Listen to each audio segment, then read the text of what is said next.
ঢাকার জুরাইনের ডালিয়া স্বামী ও পরিবারের জোরাজুরিতে হয়েছিলেন সৌদি আরব প্রবাসী। গৃহকর্মী পেশায় দেশটিতে যাওয়ার পর শুরু হয় নির্যাতন। কখনো ভাষা না জানায়, কখনো দক্ষতার প্রশ্নে মারধরের শিকার হন তিনি। কর্মস্থল পরিবর্তনের পর সামনে আসে আরও দুর্বিষহ অধ্যায়। মালিকপক্ষের লোলুপ দৃষ্টি পড়ে তার উপর। কখনো বাবা, কখনো ছেলের হাতে নির্যাতিতা এই কর্মী নিজেকে বাঁচাতে জানালা ভেঙে ঝাঁপ দেন। ভেঙে যায় মেরুদণ্ডের হাড়।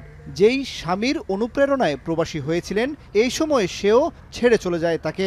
দীর্ঘ চিকিৎসার পর ধীরে ধীরে হাঁটাচলা করতে পারলেও ভবিষ্যৎ আঁধারে ঘেরা প্রবাস ফেরত এই নারী কর্মীর। আমার পরিবার পাঠিয়েছিল, আমার স্বামী, আমার শ্বশুর শাশুড়ি, তারা বলেছিল ভালো হবে যেতে। এখন গিয়ে তো লাভ হয়নি, আসার পরে এখন আর তারাও মেনে নিচ্ছে না। আমার স্বামীর সাথে এখন আমার বিচ্ছেদ হয়ে গেছে, আমার ছেলেটা রেখে দিছে। মানিকগঞ্জের তারা মিয়া স্বচ্ছতা ফেরাতে মেয়েকে পাঠিয়েছিলেন জর্ডান। গৃহকর্মী পেশায় সেখানে যাওয়ার পর পরিবারের সঙ্গে যোগাযোগ বন্ধ হয়ে যায়। মেয়ের খোঁজে কখনো দালালের বাড়ি, কখনো থানায় যান তারা মিয়া। বছর খানিক পর যখন খোঁজ পান, তখন অনেক দেরি হয়ে গেছে। দেশটি থেকে এই নারীকর্মী অন্তঃসত্ত্বা হয়ে ফেরেন। কয়েক মাস পর কোলে আসে কন্যা সন্তান। ধীরে ধীরে এই সন্তান বড় হতে থাকলেও পিতৃপরিচয়ের অভাবে এখনো জন্ম নিবন্ধনও করাতে পারেননি তারা। চেয়ারম্যান মেম্বারও কইছি, এটা আমরা পারবো না, আমরা কেস খাবো। আমার ভবিষ্যৎ তো দূরের কথা না, ওর ভবিষ্যৎ চিন্তা করতেছি। ও বড় হইতেছে, এই করতেছে, পড়তেছে।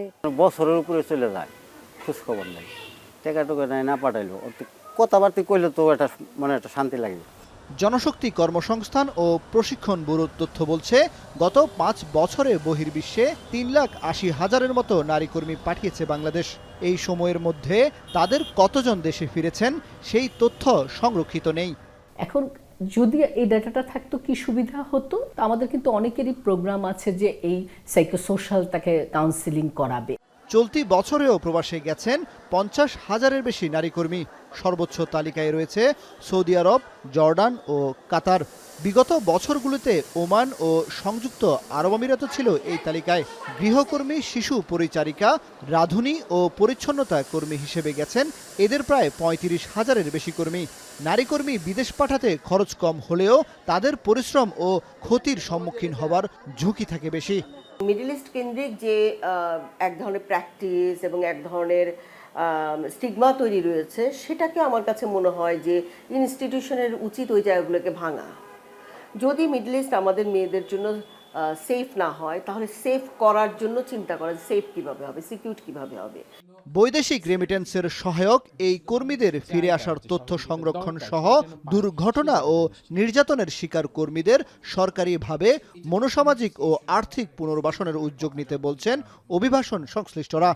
নারীরা অনেক ঝুঁকি নিয়ে ফেরত আসে, অনেক সময় পরিবার তাদেরকে গ্রহণ করতে চায় না, সমাজে তারা বিভিন্নভাবে নিগৃহীত হয়। সুতরাং এই বিষয়টাকে নিয়েও আমরা দীর্ঘদিন হলো কাজ করছি এবং সেই জায়গাটাতে যেন আরও কম্প্রিহেন্সিভভাবে এই সাপোর্টগুলো দেওয়ার একটা মেকানিজম তৈরি করা যায় সরকারের জায়গা থেকে।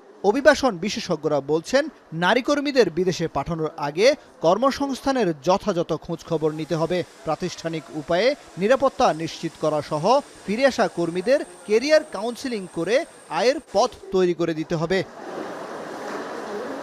কামরুল হাসান, জনি, এখন, Dhaka. Colour expert, George sap এবং মাইল্ড অন হ্যান্ডস টেকনোলজি সমৃদ্ধ অরিক্স ক্রিস্টাল ওয়াশ আপনার লন্ড্রি এক্সপার্ট।